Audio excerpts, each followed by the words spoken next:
miarabanao manaraka ny météo amizao takariva izao. Toy ny mazatra aloha dia ny sara zao amin'ny zanabolana no andeha anomboantsika azy zany araky ny hitantsika amin'ny sary zao. Misy an'ity rahona ty ato amin'ny tapany avaratry ny nosy ato izay tondra orana tandrivondraona meteorakotrika amin'iny tapany avaratry ny nosy iny zany ao anatin'ny 3 andro. Ny miainao anatin'ny zay orana tandrivondraona meteorakotrika zay ihany koa ny aty amin'ny fatriny melaky sy aty amin'ny fatriny atsimo andrefana aty zany no any 3 andro avy fa ny aminy moa zany saika maina aloha ny andro amin'ny ankapobeny. Ny maripana aty amin'ny atitan'ny atsimo andrefana sy aty amin'ny fatriny boeny aty no mafana indrindra satria dia hatratra tany amin'ny 17 degré ny maripana ambony indrindra ho an'ny faritra sasany indraindray. Ny resaka ranomasina kosa indray hiakatra ny avin'ionja aloha zany amin'iny morontsiraka atsimon'nosy iny nomboka aty amin'ny fatriny Tuliara aty ka hatraty amin'ny fatriny Anosy zany dia tombanana ohatrany amin'ny 4 metatra ny avin'ny ranomasina indraindray koa iangaviantsika zany tsy andrika na anjono ao anatin'izay indrindra mora tsy azo antoka ny fitaovana ampiasaina ao anatin'izay. Ny mpampiasa ranomasina na ilomany ihany koa zany dia mazava ho azy ampitandremina ao anatin' izay ihany koa. Izao ary ny mety ho toetrandrontsika ho an'ny andro rapiso vao maraina dia isy ny orana ty amin'ny fatriny Sava ty amin'ny fatriny Diana sy Sofia aty.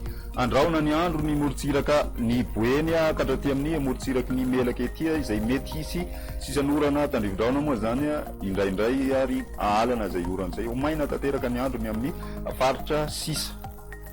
Ny apitso tolakandro kosa indray isy ny orana tandrivondraona meteorakotrika ny any amin'ny fatriny Sava ty amin'ny fatry Diana Sofia ary koa mahazo ny aty amin'ny fatry boeny melaky mahazo ihany koa ny tapany avaratry ny Menabe. Ahitana an'izay orana tandrivondraona meteorakotrika zay ihany koa ny aty amin'ny atitan'ny fatriny atsimo andrefana ny manodididina ny distrikany Tuliara moa zany tena hipetrahany zay rotsakorana izay ho an'ny andro rapitso. Andraona ny andro raha ny any amin'ny faradofa ihany fa ny ambiny kosa dia balika be ny masoandro arak'izao hitantsika amin'ny sary izao.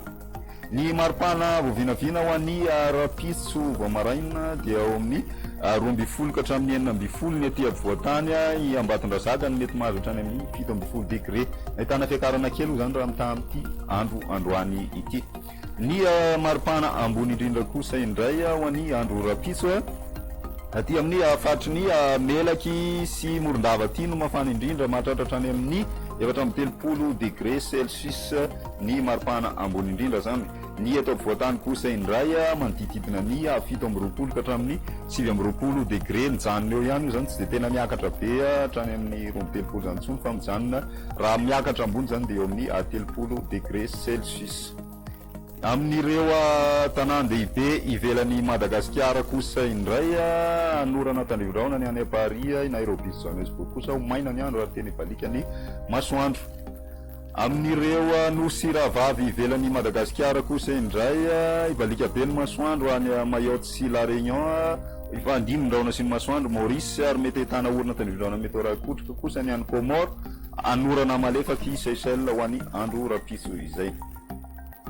Izay indray no masakazona roso tamin'ity androany ity manasanao hatrany anaraka ny météo veloma tompoko.